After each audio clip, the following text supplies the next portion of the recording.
Hello everybody, and welcome to another video on the Nitsage Nobel YouTube channel. My name is Nitsage, and today we are talking about motion controls in 3 Nintendo Switch games. Now, 2 of these games might seem a little bit surprising to you, and that's because, frankly, most people don't think of them as motion control games.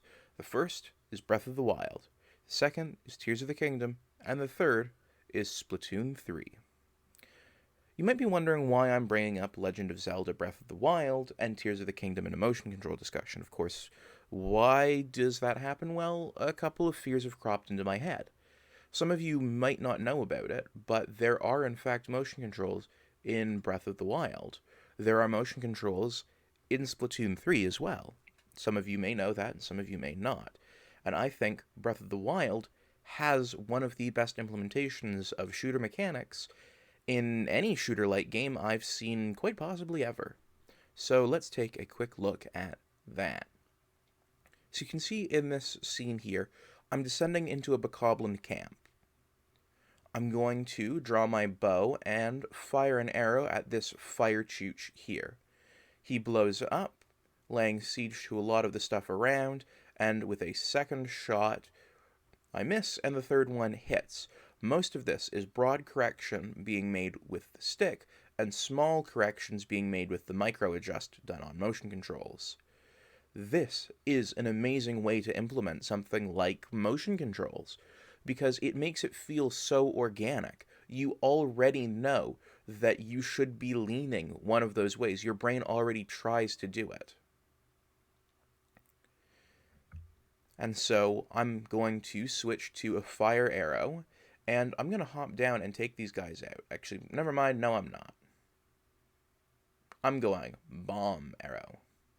So I charge up a shot and blam, knocking a bunch down. Then I wind up and take another shot, making a lot of small adjustments on motion control. And those small adjustments are something that you just don't get in other shooters because you're on a controller, especially if you're on Xbox. You really don't have access to those little bits of micro adjust. But not every shooter is built to take advantage of them when they do exist. Now let's take a look at a shooter that I think really messes it up. Splatoon 3. So Splatoon 3 has the up and down motion, that's your pitch, locked to motion controls if you would enable them. You cannot make up and down motions with your stick, as you can see I'm demonstrating right there. What you can do is make side-to-side motions with the stick, except you cannot make them beyond a certain degree with the motion controls, making the entire thing feel uncanny and actually difficult. It's almost like trying to swim through molasses. Now, I did get better with them over the course of recording this session, but they never felt natural. It always felt like I was fighting against them. Now, this might just be because I'm bad at Splatoon. I'm bad at most video games, but I don't think it is. I think there's a fundamental difference in the way these two games handle their motion controls, and I think a side-by-side comparison illustrates this difference best. So as you can see right now, we're seeing a comparison between the footage you just saw. In Breath of the Wild, you can see I'm attacking the same bokoblin camp and will be selecting the same arrows. And in Splatoon, you can see that the pitch is locked to motion control, and the yaw, that's your side-to-side, is locked to your stick. There's a little bit of yaw play you get with it, but not a whole large amount. And you can already see which one feels better, at least in my mind. It's clear that Breath of the Wild handles its system far, and I mean far, better than Splatoon 3. And I think there's a really good demonstration of this in the way I handle the enemies. As you can see in Splatoon 3, I am just getting absolutely slammed. In Breath of the Wild, this is, by the way, the same footage taken on the same day, like, not even an hour apart, so I can't have gotten distinctly crapper at video games. This is the same footage you just saw, taken on the same day, minutes apart. I literally finished fighting the bokoblins and then switched over to take on the octolings in this level. And you can see that already I'm having so much more trouble with the motion control, despite the fact that I'm making brilliant use of it in Breath of the Wild. And I think nothing better illustrates this more than a Stone Talus fight. So I'm going to let the Stone Talus fight play out, and I'm going to turn on the audio so that way you can hear it.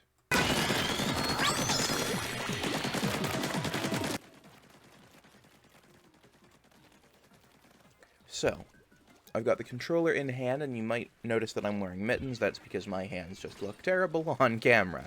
So I really didn't feel like showing them.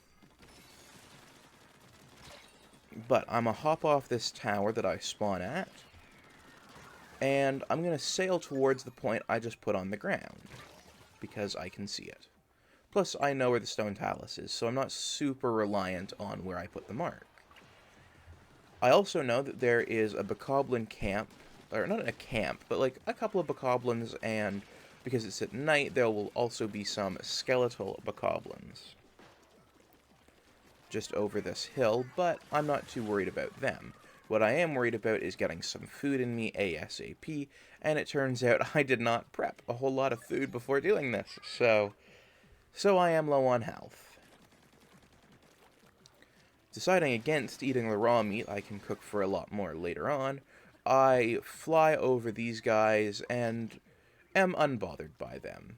They can't pose much of a threat to me, but I pose a massive threat to them, but they'd just be wasting my time right now. So I move forward towards the Stone Talus. It's just up ahead, so it won't take me long to reach.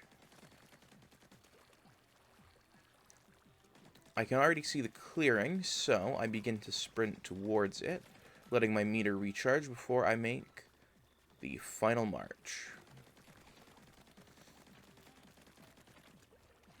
Ultimately unbothered by the skeletal bokoblin, I begin to make my way onto the Talus, and realize I've got to kill these guys first, meaning I don't get a good grip on it, so I'm on the ground. After trying to climb back up it, at least, a couple of times, I decide, screw this, I'm gonna let it come around and face me so that way I can make my shots on it.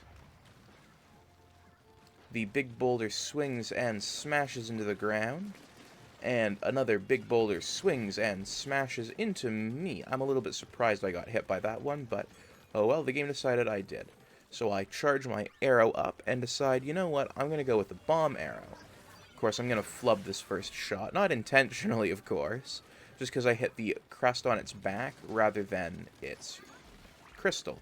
I am surprised that the fist there didn't hit me, given that the other one did, but it goes down for the arm, and I hit it using solely motion controls. Going down again, I prime another shot, and blam. Take him out. I do a little bit of running, and charge up another shot, and blam. We take him out. And I take one more shot, and take him out. Only 2 shots are left on him, so charge up for my